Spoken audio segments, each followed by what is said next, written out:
kerugian dan jatuhnya korban jiwa sering terjadi. Anak tunarungu dengan keterbatasannya sering menjadi salah satu korban dari bencana gempa bumi. Oleh karena itu, kami dari tim Marvel UNY yang beranggotakan saya, Anikma Hoiratunisa, Ihsan Marvel Hoirullah, Nani Pujianingsih, dan Megawati, serta dosen pembimbing Bapak Rendy Roshandoyo MPD, merancang teaching dengan judul Pembelajaran Kesiapsiagaan Bencana Gempa Bumi bagi Siswa Tunarungu. Assalamualaikum warahmatullahi wabarakatuh. Yang terhormat Dewan Juri, serta segenap hadirin yang berbahagia. Letak daerah istimewa Yogyakarta berada di tengah Pulau Jawa yang berhadapan langsung dengan zona subduksi atau zona pertemuan antara dua lempeng tektonik yang terletak di bawah Samudra Hindia. Selain itu, di bagian utara daerah istimewa Yogyakarta terdapat Gunung Merapi yang merupakan salah satu gunung berapi yang masih aktif dengan periode erupsi 4-7. Menurut Konsorsium Hak Difabel tahun 2012, terdapat beberapa permasalahan yang dihadapi oleh kaum difabel dalam mitigasi bencana. Yang pertama, belum maksimalnya program persiapan bencana. Yang kedua, partisipasi penyandang disabilitas masih minim dalam pendidikan pengurangan risiko bencana. Yang ketiga, aksesibilitas penyandang disabilitas terhadap materi ajar atau belajar pengurangan risiko bencana. Yang keempat, penyandang disabilitas tidak bisa sepenuhnya bertindak cepat dalam penyelamatan diri. Yang kelima, kurangnya pendataan spesifik tentang identitas dan kondisi penyandang disabilitas. Dan yang keenam, kurangnya fasilitas dan layanan yang aksesibel di pengungsian. Anak tunarungu, menurut Sumantri 2007, adalah kondisi di mana seseorang mengalami kehilangan nilai fungsional pendengaran dalam kehidupan sehari-hari. Sedangkan karakteristik bahasa pada anak tunarungu menurut Saja 2005, diantaranya miskin kosakata, sulit memahami kata-kata yang sifatnya abstrak, sulit memahami kata-kata yang mengandung arti kiasan, irama, dan gaya bahasa yang monoton. Wardani dan kawan-kawan 2008 berpendapat bahwa keterbatasan berbahasa dapat menghambat anak tunarungu dalam memahami informasi. Pembelajaran kesiapsiagaan bencana gempa bumi pada jenjang sekolah dasar dilakukan menggunakan pendekatan saintifik.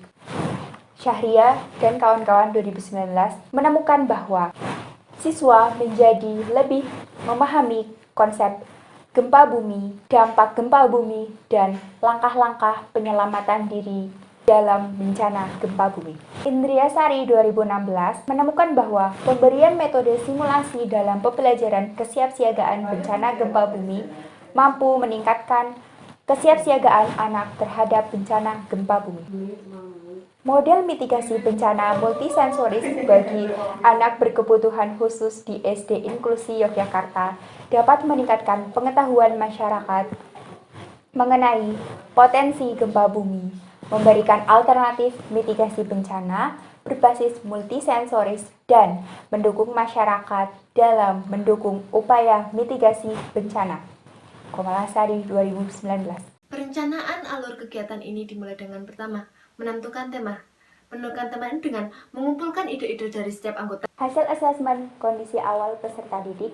Yang pertama, Muhammad Rizky atau Rizky dengan kategori tunarungu berat.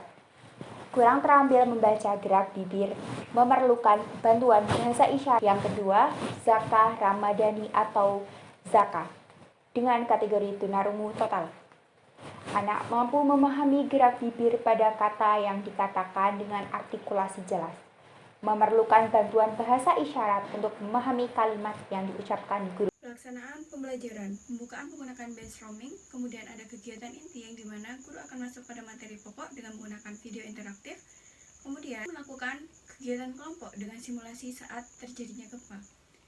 Pelaksanaan pembelajaran di sini terdapat ada evaluasi, yang dimana siswa akan bercerita tentang kesiapsiagaan bencana alam gempa bumi secara individual dengan mengerjakan kuis melalui platform Kahoot. Metode pembelajaran yang digunakan ada dua. Yang pertama ada metode tanya-jawab.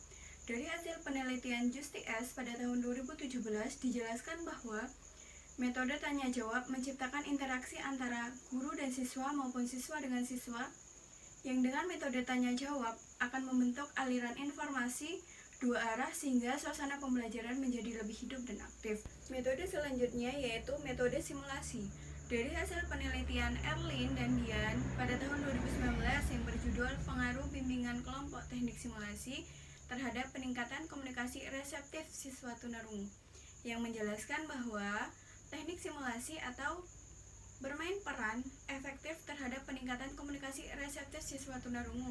Dengan teknik simulasi yang menunjukkan kreativitas hasil siswa tunarungu, serta siswa mendapatkan pengalaman nyata untuk meningkatkan daya minat dan usaha siswa untuk materi yang sedang diberikan. Video yang digunakan adalah video kesiapsiagaan bencana gempa bumi dari Kementerian Kesehatan Republik Indonesia yang dilengkapi dengan bahasa isyarat yang dibuat oleh tim Marvel dan disertai dengan subtitle. Untuk pembelajaran ini terdapat penilaian, yaitu ada penilaian tes dan non-tes, kemudian ada individu dan kelompok. Pada penilaian tes, dengan cara mengerjakan kuis pada platform Kahoot, sedangkan untuk penilaian non-tes di sini akan mempraktikkan adegan ketika ada bencana gempa bumi. Dan pada saat penilaian individu, terdapat guru akan meminta siswa untuk mengerjakan kuis dengan Kahoot. Untuk penilaian kelompok akan dilakukan pada saat simulasi bencana gempa bumi. Cara guru melibatkan siswa ada dua, yaitu pertama melalui sesi tanya jawab dan yang kedua melalui sesi simulasi. Yang pertama pada sesi tanya jawab yang berisikan tentang guru akan meminta siswa untuk mengingat kejadian yang pernah dilihat, meminta pendapat anak, dan yang terakhir yaitu menanyakan pengetahuan siswa terkait materi yang sudah dijelaskan. Dan yang kedua melalui simulasi, yang dimana guru akan memastikan siswa selama 3 menit terlibat fokus dalam pembelajaran. Sebelum pelaksanaan pembelajaran terdapat pelaksanaan protokol kesehatan. Yang pertama yaitu kedua siswa memakai masker dan menjaga jarak. Kemudian yang kedua dilakukannya kegiatan mencuci tangan dan pengecekan suhu sebelum dilakukannya pengambilan gambar. Kemudian yang ketiga, guru melepas masker karena anak tunarungu akan membaca ekspresi dan gerakan bibir dalam penjelasan guru. Dan yang terakhir yaitu guru tidak memakai face child yang dikarenakan terdapat pemantulan cahaya dari lampu pada saat memakai face child yang membuat anak tunarungu mengalami silau dan hasil pada video tidak begitu jelas. Teknologi yang digunakan dalam pembelajaran ini salah satunya menggunakan video asistif. Teknologi asistif merupakan teknologi yang dibuat secara khusus untuk memperbaiki, mempertahankan kemampuan fungsional anak berkebutuhan khusus agar dapat menyelesaikan tugas yang seharusnya tidak dapat mereka lakukan. Video asistif ini dalam pembelajaran diperuntukkan bagi siswa tunarungu. Dalam video ini dilengkapi dengan adanya juru bahasa isyarat dan subtitle, sehingga siswa tunarungu mampu mengakses video pembelajaran yang diberikan. Untuk teknologi yang kedua adalah Kahoot. Kahoot merupakan platform pembelajaran berbasis game. Kahoot ada 3 fitur, yaitu pertama adalah kuis, 2 polling, ketiga adalah jejak pendapat. Berdasarkan penelitian Nurul Faziah 2020 menyatakan bahwa kelas yang menggunakan aplikasi Kahoot, kelas menjadi lebih menyenangkan dan suasananya lebih hidup, serta meningkatkan hasil belajar siswa. Dalam pembelajaran ini, siswa tunarungu juga menggunakan kuis Kahoot. Kuis Kahoot bagi tunarungu berfungsi sebagai penguat materi serta evaluasi pembelajaran dengan pemberian soal berupa kuis Kahoot.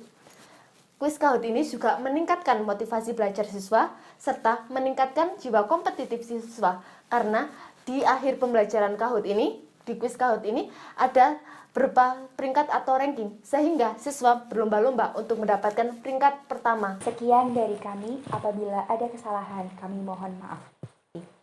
Wassalamualaikum warahmatullahi wabarakatuh.